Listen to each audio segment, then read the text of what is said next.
Welcome to a discussion on Gandhian perspectives on development. This course relates to our MA program in Sociology, Sociology of Development, and it specifically refers to the perspectives on development. Today we shall be discussing the Gandhian perspectives on development. As you know, development is an aspiration, development is a dream. Every human being look for development. Today we shall be concentrating a philosopher, a humanist, a national leader like that of Mahatma Gandhi, how he has thought of the developmental perspective specifically for India, which can be replicated in other parts of the world. Gandhian perspective is located in a particular situation in the country, and we'll be examining how he perceived a model of development for Indian population in the early part of the 20th century and how it is relevant even today. When Gandhi came back to India from South Africa in 1914, he saw Indian society very closely.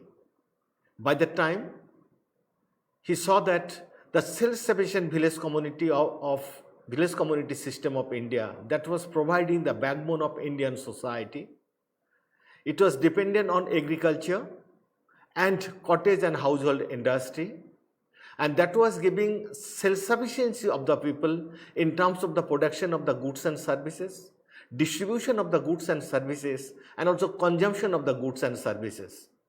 But with the arrival of the British, the self-sufficient village community system of production, consumption of distribution, in which each category was producing, for example, agriculturist was producing the food, the potters and carpenters are producing the required tools and techniques, and the service providers, the washermen, the barber, and others, they are providing the required services. It's a village community system, a simple lifestyle that was widely followed by others. When the Britishers came, Britishers introduced a good variety of the British product to Indian country, Indian soil and Indian villages, and simultaneously British also introduced a new land arrangement, what we are knowing that the permanent land settlement of India that started in 1797. What this settlement talked about, there will be intermediaries between the landowners and the state. The intermediaries were the Jomindars, the Jotedars and others, and in the whole process layers of intermediary emerged, and what we find, the self-sufficient village community system of production, where the cultivators are the owners, simultaneously they are the producers.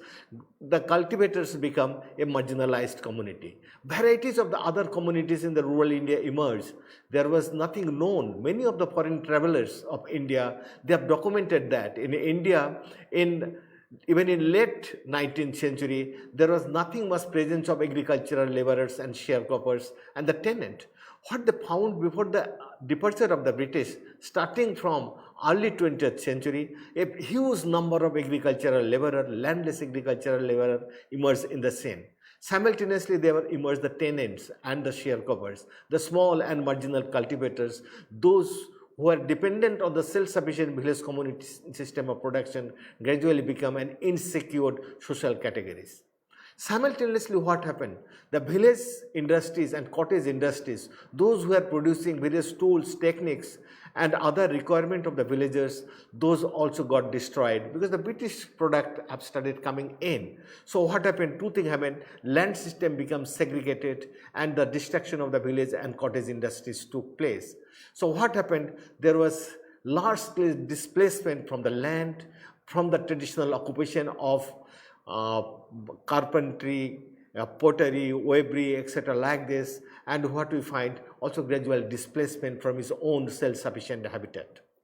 That produced enormous variety of discontent in the society. Those discontent are widely reflected in terms of the peasant discontent, peasant movement.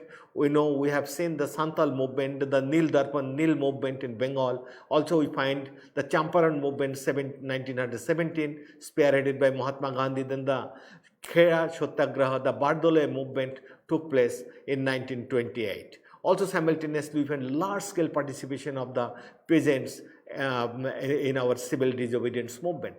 Simultaneously, there was also gradual emergence of the workers because British industry started penetrating, and British products are to be produced from Indian soil. So many industries were formed. So there were the workers also facing a lot of discontent in the society. So workers movement started taking place. You will be interested to know that first workers movement in India was represented by Mahatma Gandhi. That is the Ahmedabad workers strike. They invited Mahatma Gandhi to make a presentation, and that was the first organized workers movement in India. So that was the background, the discontent of the peasants, the workers, the small cultivators, tenants and sharecroppers were brewing in the country. So a developmental perspectives are to be thought of, that how it can be thought of, how a new India can grow on the foundation of a new developmental perspective. Mahatma Gandhi was thinking for that. Mahatma Gandhi started coming to India from Africa. He realized that India lives in the villages. India's heart lives in the villages. So it is the village economy, village society that was producing a different kind of ambience of this moral, spiritual economy. But what he was saying, he was not going only by a simple impression. Mahatma Gandhi started traveling the all country. He started walking by foot. He started using the bullock cart, the bus and train. He traveled from one part of the country to another to know the Indian village life. So what he tried to understand, the enormous kind of interrelationship in Indian society, that is from Indian rural spiritualism, the relation to nature, culture and the self-sufficiency, a kind of an integration with the anomic spiritualism, relation to nature, relation to culture and self-sufficiency. What he talked about, what he found, that Indian economy, Indian village, Indian people can survive only founded on self-sufficiency. What he also simultaneously looked into, and he realized that despite all those distractions, the village development, the village was the cornerstone of Indian economy, polity and culture. So what he thought of, the self-sufficient development which was there in the village, that is to be rebuilt, that is to be thought of. So he started thinking of how the self-development, the village development can be the self-development, and that can get a priority of the materialistic development of India. And also he tried to make a distinction at that point of time. He made a distinction between the material progress on the one hand, also talked about the real progress on the one hand. By material progress, he thought in terms of well-being in the organization of production. But he told that is not the aim of human being. Human being real aim is the real progress. Real progress is that how the real progress to be thought of. Real progress, he thought of a kind of interrelationship between spiritualism, relation to nature, relation to culture and self-sufficiency in terms of consumption, production and distribution.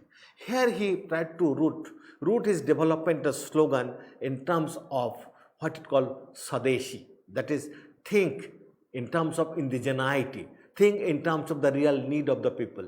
His indigeneity was linked to the need of the people, need of the villager, need of the common people of India. So what Gandhian development perspective Gandhi thought of?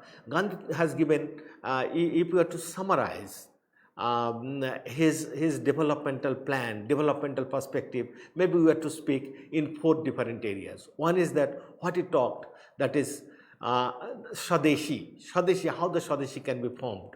That is one. Number 2, that Swadeshi, after that he talked about that is education, how Swadeshi can be inculcated through the process of education. Third, he talked about in terms of Swadeshi can be promoted through indigenous culture. That is, what is that indigenous culture? Giving a lot of importance to the indigenous institution, the village panchayat, gram panchayat. He talks about employment, talks about education. He also talks about the health, how the health of the rural people can be taken care of, whole sanitation program.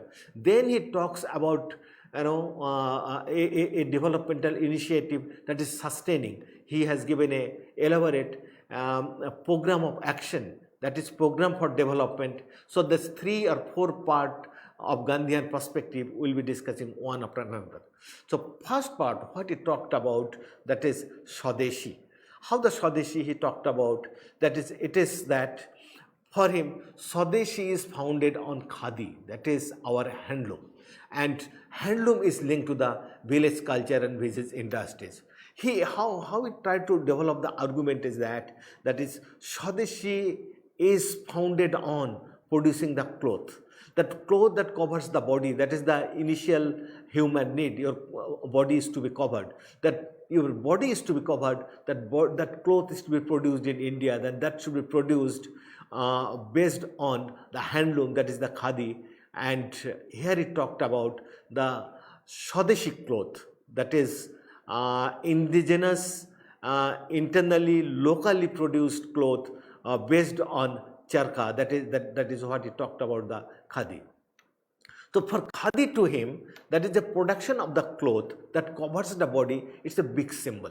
That is, Swadeshi is not only a material product of producing a cloth, it is a symbol. It is a symbol of mentality, symbol of self-determination, that you can cover your body by yourself through your own labor, with the resources available in the villages, with the labor available in the villages, so you can produce the cloth to cover your body. So it is a kind of a product, it's a mentality, it's also a kind of a proud, and it's a kind of an empowerment.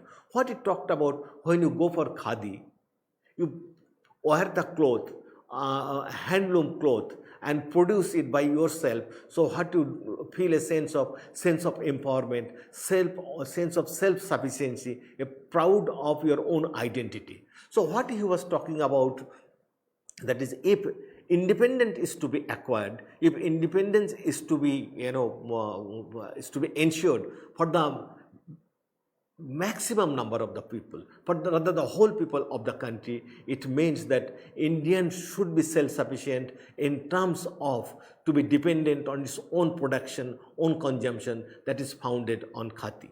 So Khadi also talks about not only a mentality of Swadeshi, empowerment and identity, it also talks about a process of decentralization of the production.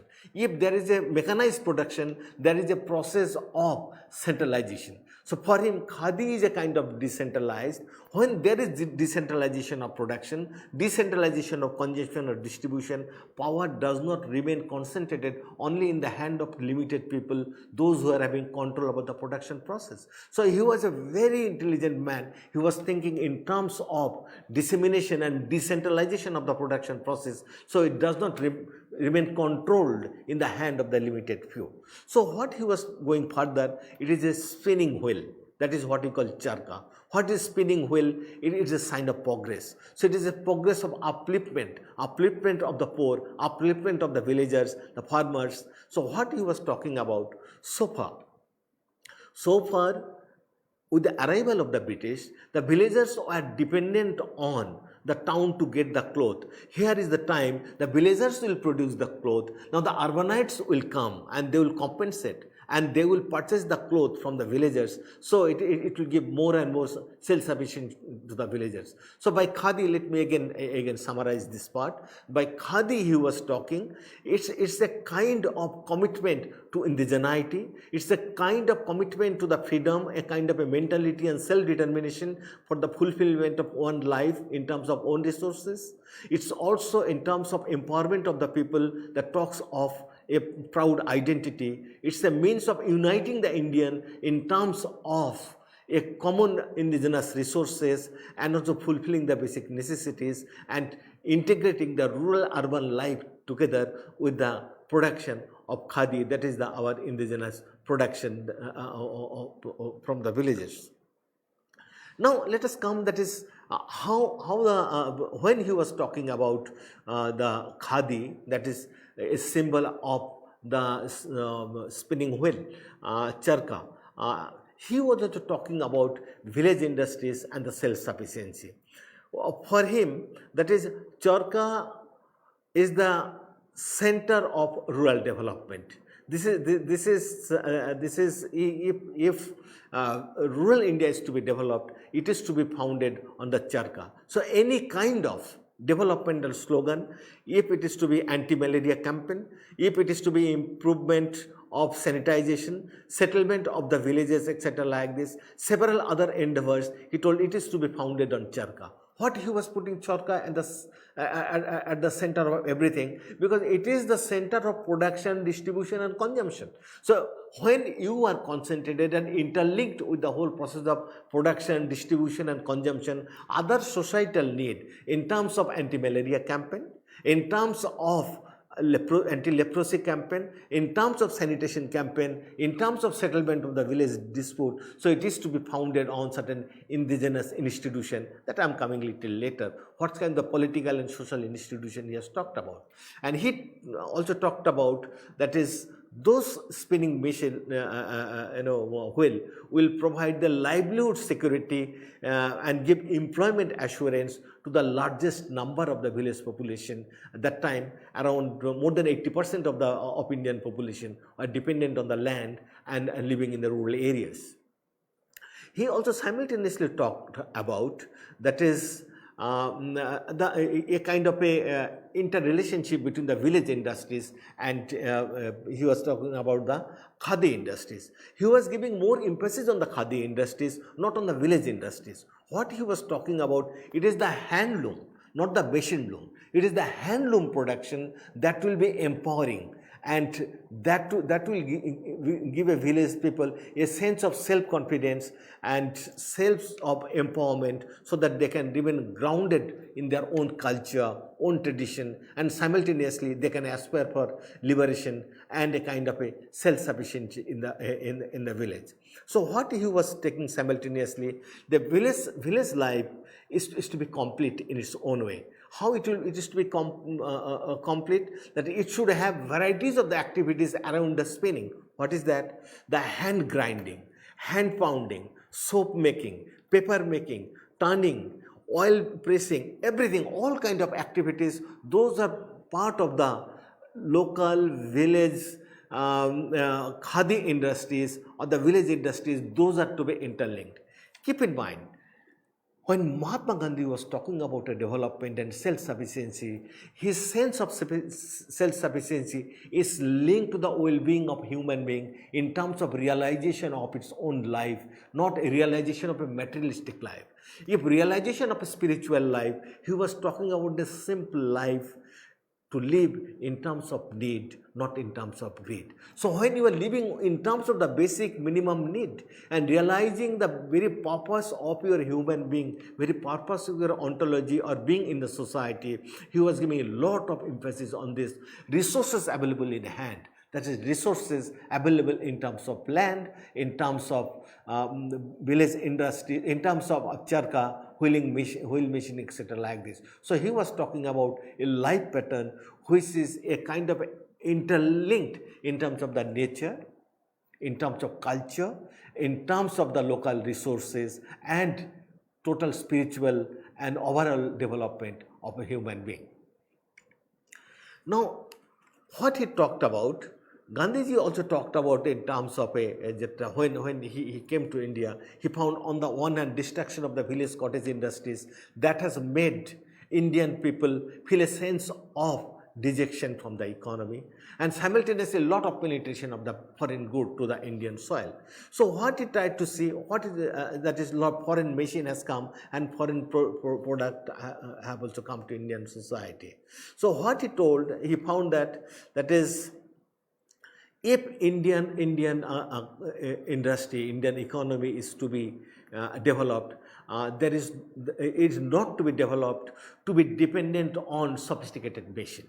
So he was never in favor of sophisticated machine. Rather, he told there should be boycotting of machine-made goods, and one should favor the handmade goods. Handmade goods are indigenous. Machine-made products are foreign. So what he was talking about, Swadeshi, in terms of developing, in terms of local resources, and that satisfied the social, economic life of the villagers, of the common man at that point of time.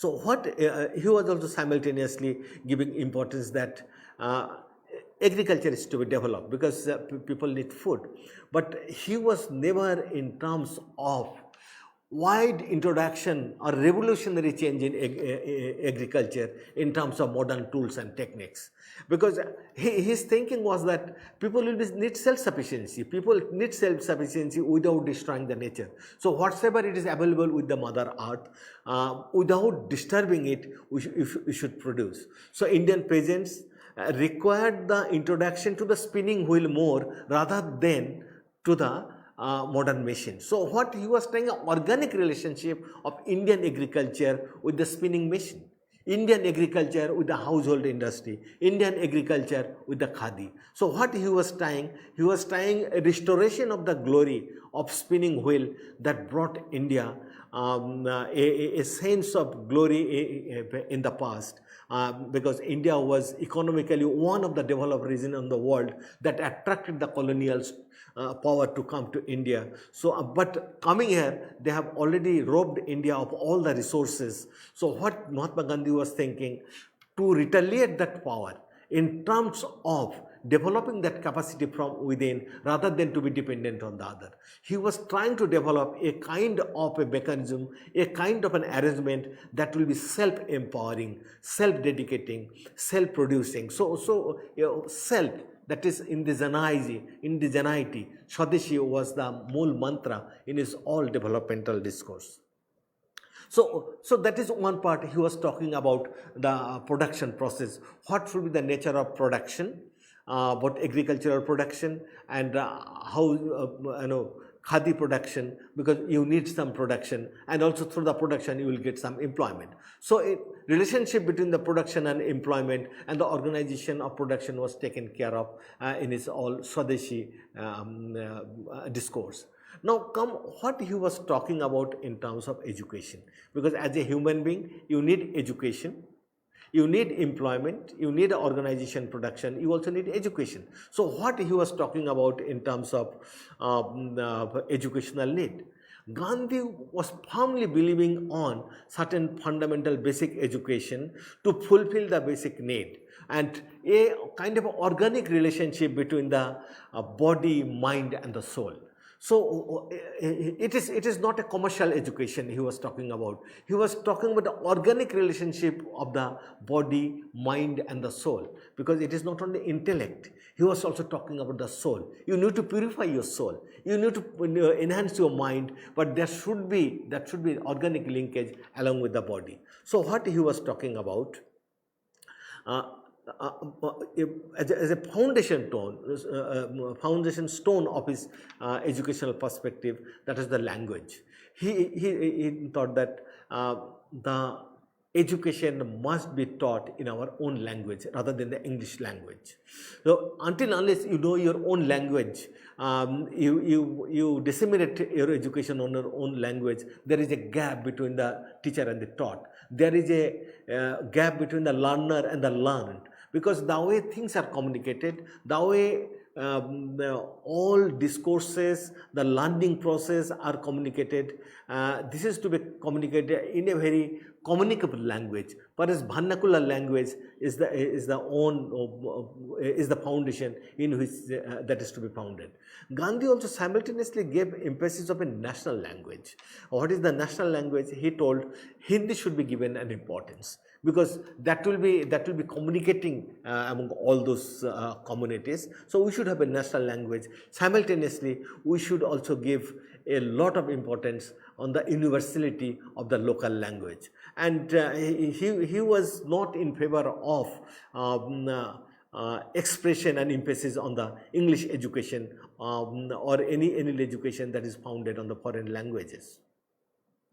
And his quotation is quite interesting here. He speaks, those who have received education through foreign tongue could not represent the masses because the people do not identify themselves with such person or with such language. So if you are to communicate with the foreign language, if you are to communicate with the foreigners, that's okay.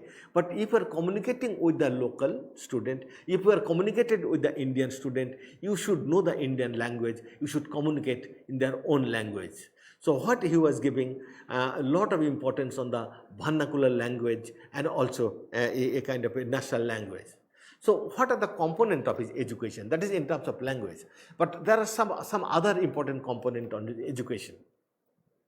That is one important component, as I told, the organic relationship between the body, mind and the soul. By saying it, Mahatma Gandhi was giving a lot of importance on spirituality.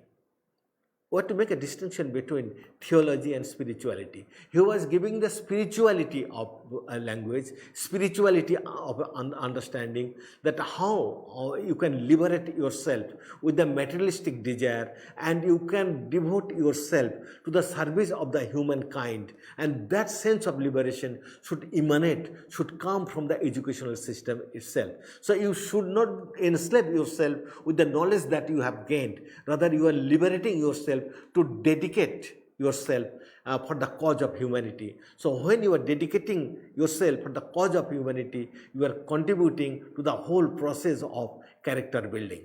So it takes us to another stage, that is when he was talking about the organic relationship between the body, mind and soul. He is talking about the spirituality. He is also talking about a sense of liberation from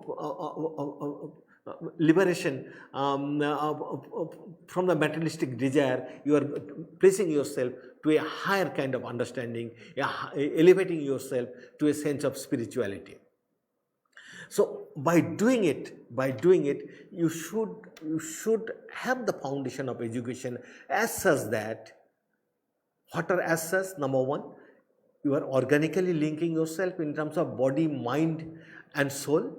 You are having a spirituality and you are liberating yourself from the all dominating forces, and you are creating a platform to educate the child to come to that level. So how you will do it? Here he is talking about the need of a Naya Talim, new educational arrangement. So what is the cornerstone of his Naya Talim? That is widely talked about. Mahatma Gandhi is synonymous with Naya Talim, that is new education. What is Naya Talim he is talking about? The foundation of his Naya Talim, as I told earlier, the organic relationship between the body, mind and soul. That is, you are going to develop that a organic relationship between the body, mind. Your body is not dissociated, is not disembedded from your mind, and your mind is not disembedded from your soul. What is the soul? Soul talks about your relationship with the nature, with the universe, with the fellow feeling, with the surroundings. So in that way, you will be able to link yourself through your physical existence, through your mental capability. You will liberate yourself to dedicate to the cause of humanity, to the cause of the well-being of this earth. So how it is to be done? It is to be done both through a new educational framework that will not be, site of learning will not be only the school, also the family. So he is saying the school should be an extension of the family culture. Family should also be an extension of the school. So here is a kind of organic relationship again between the school and the family, because we learn more from the neighborhood, from the surroundings, than from the technical schooling environment. So until unless there is a reinforcing mechanism with the school and the family and the school, perhaps that organic relationship, that kind of a body, mind and soul relationship will not grow. So what he was emphasizing, a kind of interrelationship between body, mind and soul through interrelationship between the school and the family culture. By this he was talking about there will be not only the basic learning. Basic learning is important, that is people should learn the 3R, reading, writing and comprehension. That is important.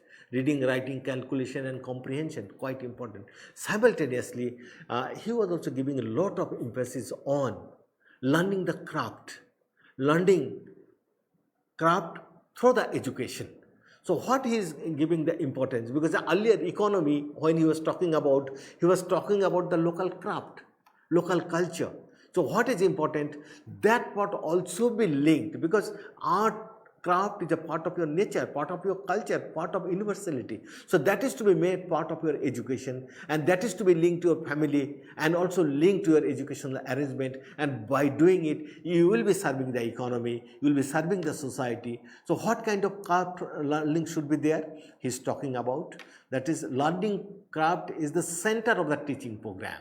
So it is not only reading and writing, also learning the craft. What are those craft? That is everyday requirement of the life that we need. We need the clothes, so we would be knowing lot of spinning. So spinning should be part of educational arrangement. There should be weaving. We should know how to weave cloth. There should be leather work. We should know how to make shoes, how to repair shoes, how to make pottery, what is the metal work. So how to make basket, how to make book binding. So other kind of a thing, what he was giving a lot of emphasis in terms of skill development. So it is not only you are liberating your faculty through an organic relationship between the body, mind and soul. What you are also trying to do, you are trying to come to the fulfilling, sufficing the practical need of the people, becoming part of spinning, the weaving, the leather work, the pottery, the metal work, the basket making, the book binding, each and every activities, those which are required, you are becoming part of that. So what is he is talking about?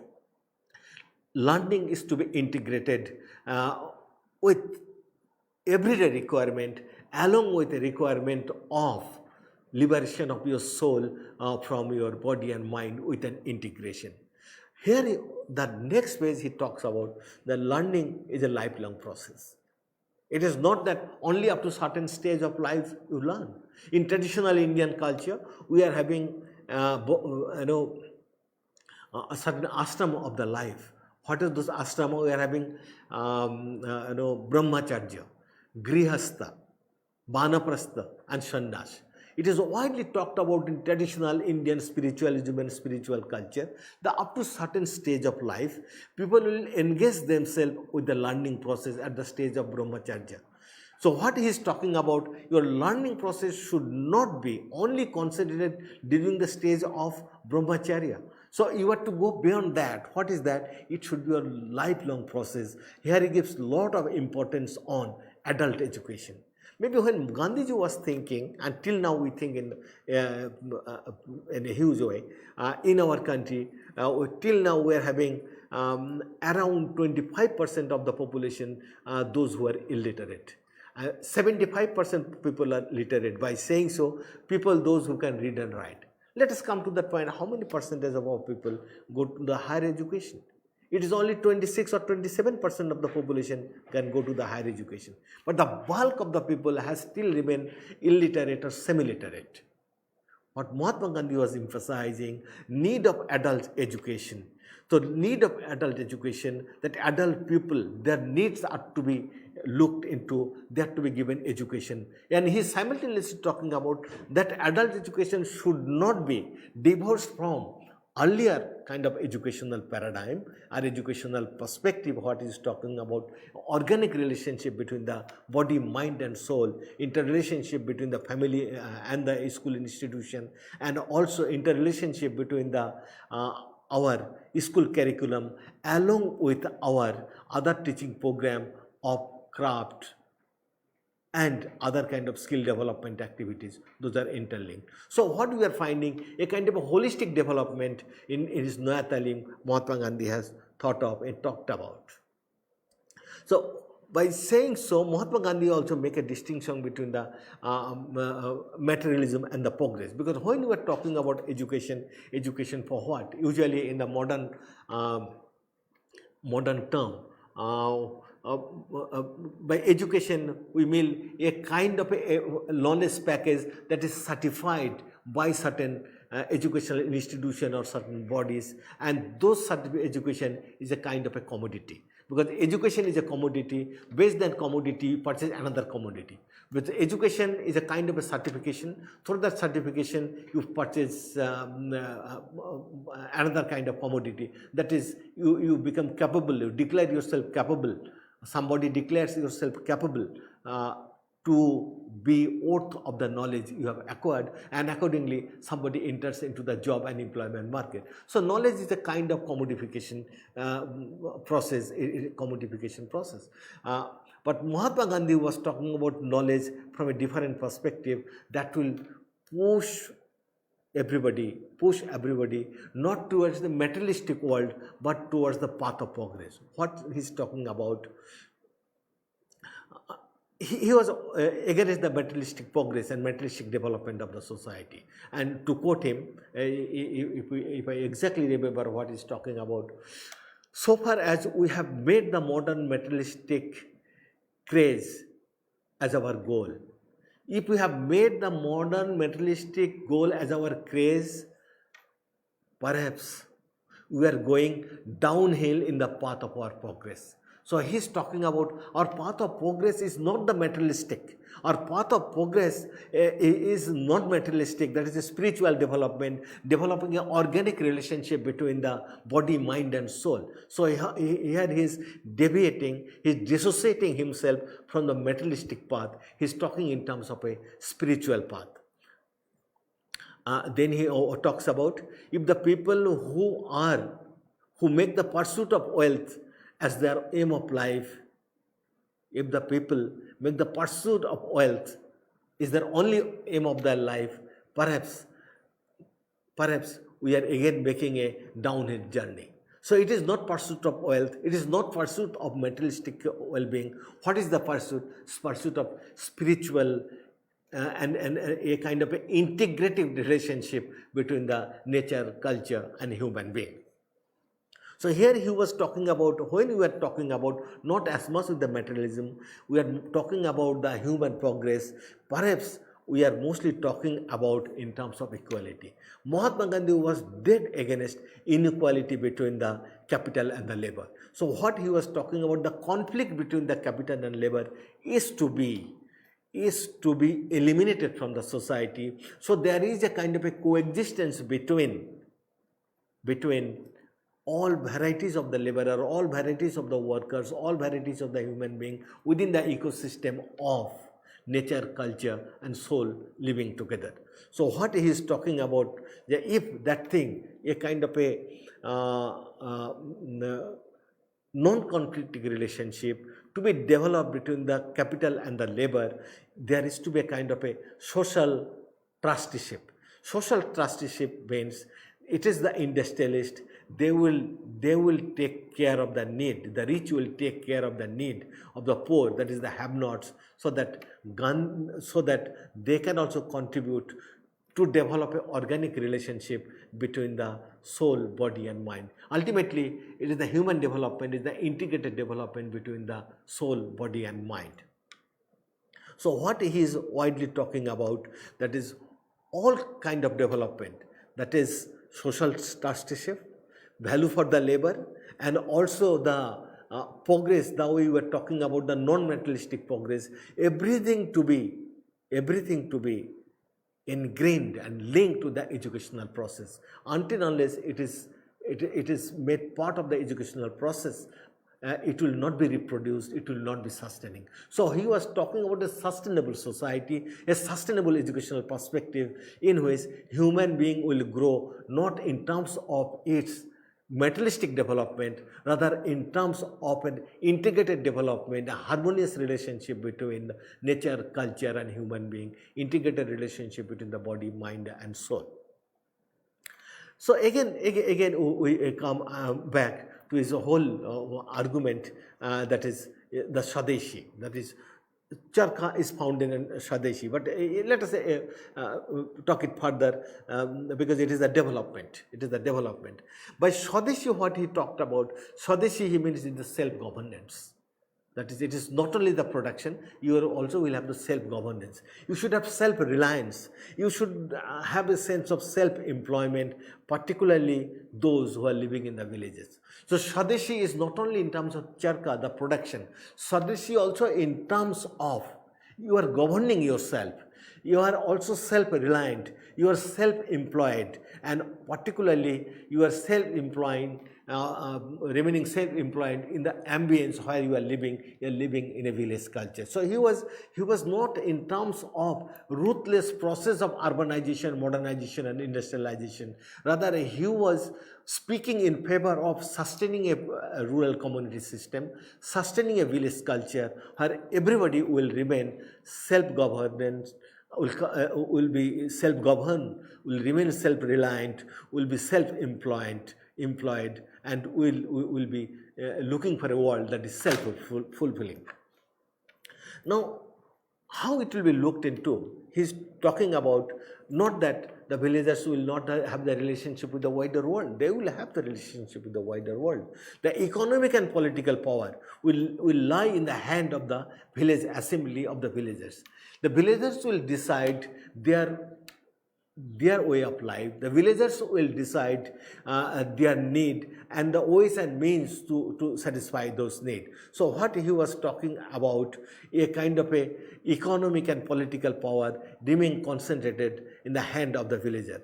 So what he was talking about in terms of domain of politics, he was talking about that is self-governance through certain indigenous institution.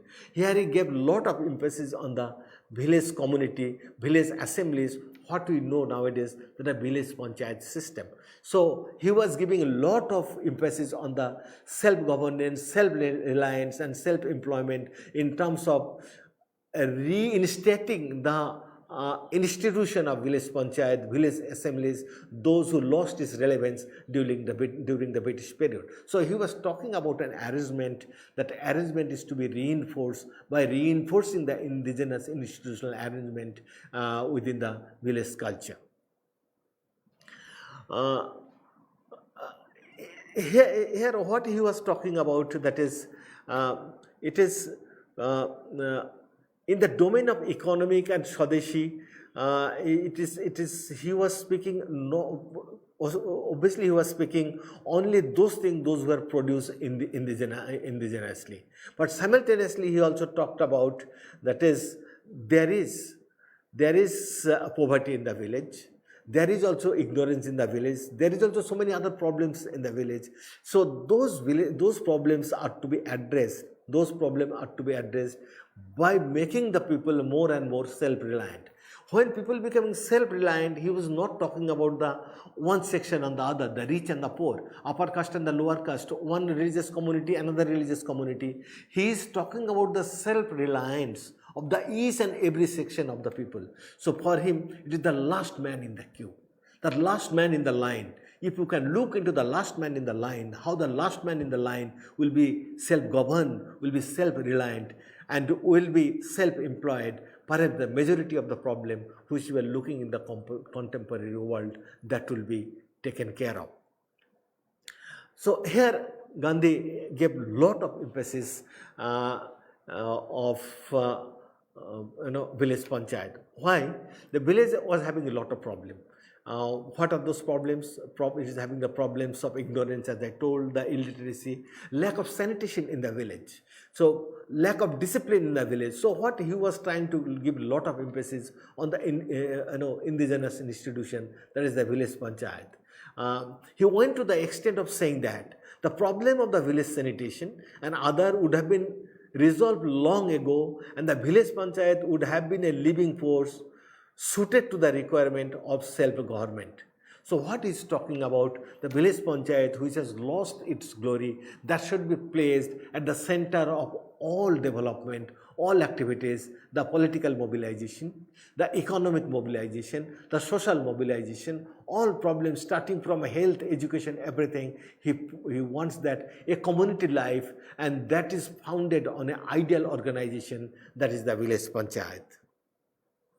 So Mahatma Gandhi, when he was talking about all these three important dimensions, that is, he talked about the self-reliance in terms of charkha. He talks about education in terms of Naya Talim. He also talked about a kind of growing relationship, rather reinforcing relationship between the nature, culture, and human being. He also talked about certain constructive program. His constructive program is widely came out in 1942 because Gandhian perspective on development will be halfway through until unless we discuss the constructive program which Gandhi widely talked about. Gandhiji widely talked about certain issues, those are to be addressed immediately, and those have remained part of his constructive program. In his constructive program, he has identified 18 major tasks to be taken care of. When Gandhiji came to India in 1914, by that time, a kind of a ethnic or communal politics has started to brewing in Indian subcontinent, and lot of ethnic, caste-based and communal disharmony was growing in many parts of the country. And by the time Indian Muslim League was formed, so many caste groups are also formed, and a kind of a social disharmony is growing, and there is a need that a kind of unity is to be formed, is to be ascertained. So in his constructive program, Mahatma Gandhi put his #1 agenda, that is a communal unity. He told that no part of the country can be developed without assuring a communal unity and communal safety for each and every segment of the population. A second part of his thought, he talked about the removal of untouchability. He widely talked about from this part, India, untouchability is a curse that is to be removed. He also talked about the prohibition, that is selling of liquor, that is to be totally banned in the country, and that was one part. And he talked simultaneously, #4 point, he talked about that is promotion of Khadi and other village industries. So those are to be promoted as a part of his constructive program. He widely talked about the village sanitation, that is our village sanitation is to be improved. His 5th program was the new basic education, his Naya Talim is to be initiated so that people become self-reliant, self-governed and also self-employed. Simultaneously, his 8th point was the adult education. Then he talked about development of women in society. His 9th point of his constructive program was his education, health and hygiene, that is to be promoted. Then he talked about promotion of the provincial language. He also talked about promotion of a national language, that is the 10th and 11th. The 12th program he talked about, along with economic growth and economic development, we need a kind of economic equality, a kind of a balanced relationship between the labor and capital. So his emphasis was on the economic equality. He talked about specifically certain categories of the society, those are to be taken special care of. He talked about the Kisan, those who are the food producers of the country, special care is to be taken. Then he talked about the labor class, their interest is to be taken care of. He talked about the well-being of the Adivasis, the scheduled caste and the indigenous people. He talked about the lepers, that is again a curse on the society. They face the problem of again untouchability and avoidance and social distance, so that is to be addressed. He also talked about the student, that is a special category, their needs are to be looked into, and all are to be looked into and promoted by means of discipline, collective mobilization. That collective mobilization, what is talking about, a culture of civil disobedience is to be promoted in the country. So what he was talking about, a space to be created within the democratic culture where everybody will get an opportunity to give their dissent through civil disobedience. So let us go to this point one by one, how he was talking about when he was talking about this constructive program. For him, constructive program is the foundation stone of Purna Swaraj, that is accomplished independence, and that Purna Swaraj to him can be achieved only by fulfilling all those 18 program of action he has talked about, and those 18 programs of to be attained, what he's talking about, by being truthful to it also through non-violence means. And when he was talking about the communal unity, number 1 point was there, he was talking about everybody is agreed about the necessity of this unity, but not everybody is willing to maintain that unity. So what he is talking about, a political culture is to be created so that a communal harmony can be created, can be ensured in the society. And if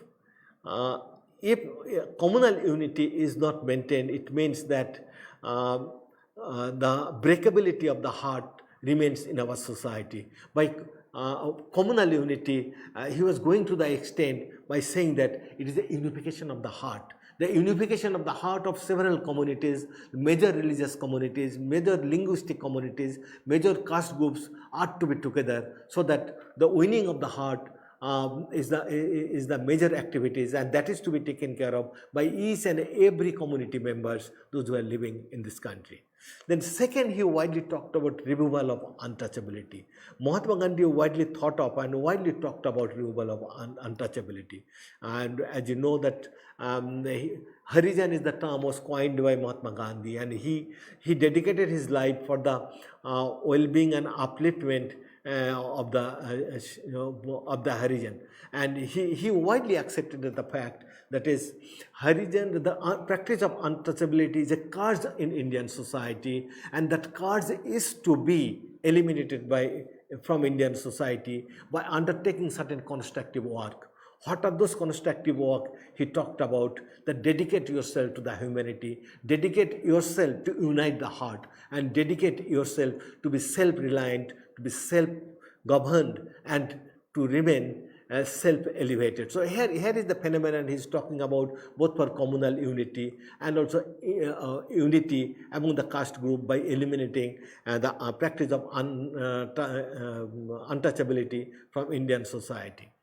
He talked about the whole prohibition, that is how the prohibition is to be eliminated from the Indian society. He talked about that specifically the prohibition is to be eliminated with the involvement of women and the student in this movement. His emphasis is that who are the immediate victims of prohibition, who are the immediate victims of a drunkard husband? It is the women and the children. And perhaps they should resist first. It is the women, the children, and the students should resist first. The voice should come from that backdrop, so that prohibition is total prohibition take place across the country. That was his third important point he's talked about. Then he talked about the sanitation.